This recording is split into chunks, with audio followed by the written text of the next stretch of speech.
Hello, my viewers. Revadia on Psychological Realities. You're most welcome. Thank you. Now, today you're going back to Nyabohanse. We want to talk about the paradise and the hell and all the shenanigans of Nyabohanse. If you know, you know.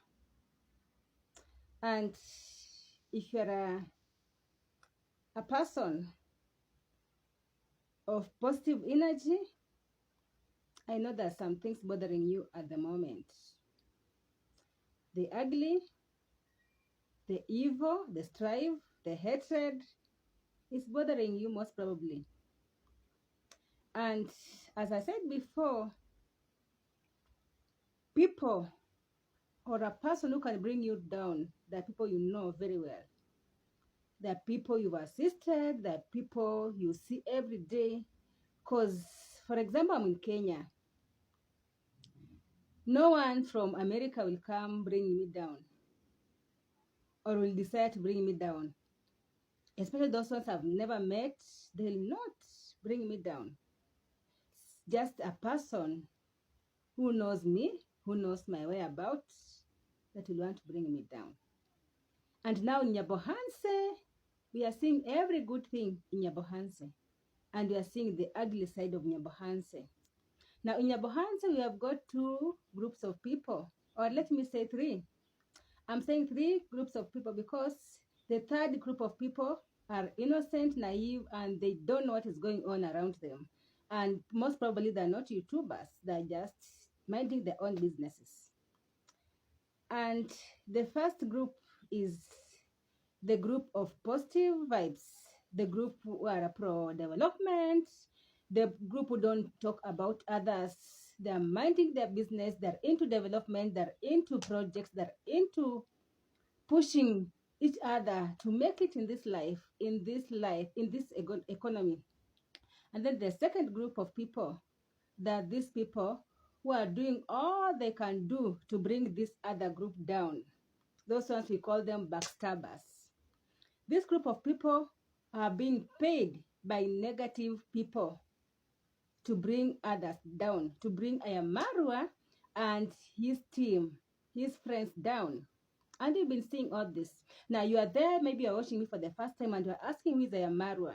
Ayamarwa is a travel vlogger from Nyabohanse.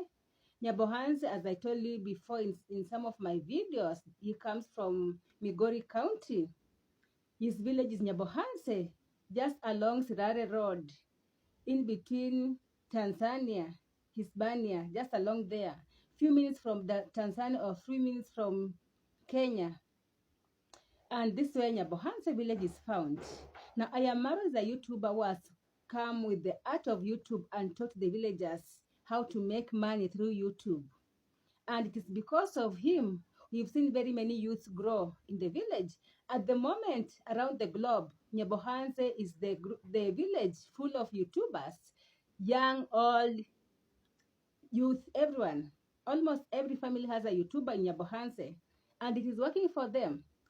Now, in Nyabohanse, it's either people are getting money from YouTube or they're receiving donations from YouTube, and there's nothing wrong with that.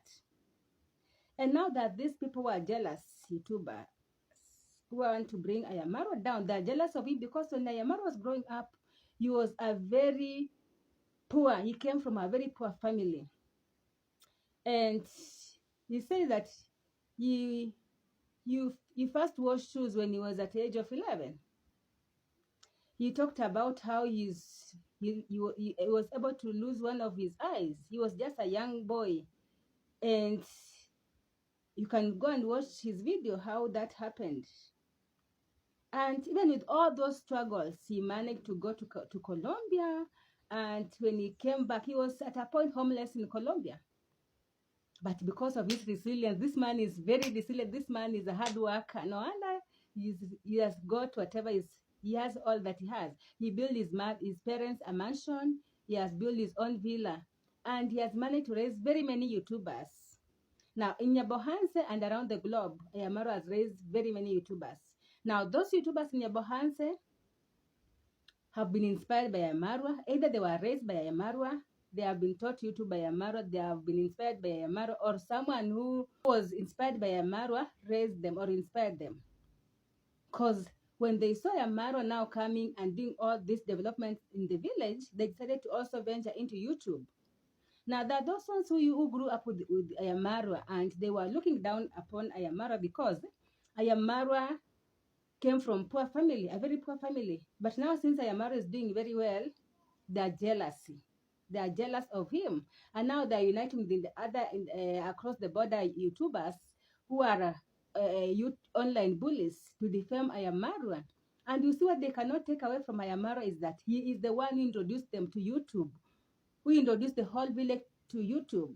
No wonder even the chief, at a point, the village elders started to call all YouTubers and to tell them what is all this about YouTube. Because they were thinking that Ayamara maybe has gone into some cult or some things, because the youth are prospering and they have never seen something like that happen in a village. If you are in Kenya, you know that Kuria people, they are among the minority. Kure is very far away from capital city of Kenya, from Nairobi.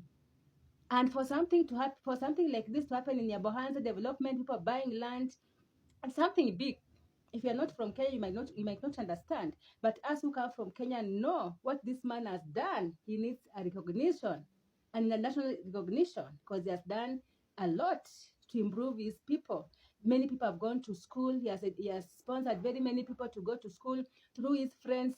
His children have gone to school. Houses have been built. Toilets have been built in the village, and very many things. Business are thriving, and so forth. And so that those group of young men who wanted Ayamaro to remain poor, and now they can't withstand seeing Ayamaro prosper. The likes of Max One, the likes of Ernest Masubowan, and others are coming into the group of negativity. And now the other day we have seen a sister, Sigat Priska, and the brother Masubowan. Masubowan is this person who goes spying on people's private life, and when he comes to speak, he'll speak maybe 1/2 and 3/4 of the whole story will be lies. He'll come and decide to speak the lies. He's into calling people names, cyber bullying. He calls Ayamarwa crocodile or Kenge. Now, because Ayamal is living in the villa, now they're saying that that man who lives at the swamp, just to make sure that they raise some anger within him. Now, the funniest thing is that the positive people from Nyabohanse, Team Ayamarwa, likes of Mayuguno, Nasto, Maja, and many other, Cloud, Joseph, Cloud, those others, there are very many, I can't name all of them. They are doing very well. They are doing very, very well. And something very funny is that they don't have time for negativity. They don't even reply them. They don't answer them. And you know, it is. You can be so stupid when you are talking against someone and this person is not even answering you. They have no time for you. They have no time for small chit chats, for negativity. And I believe this is the way to go. And let me tell you, sometimes I wonder how people harbor in that negativity. Because human beings are not meant to be negative, to be full of that hatred. You can grow crazy.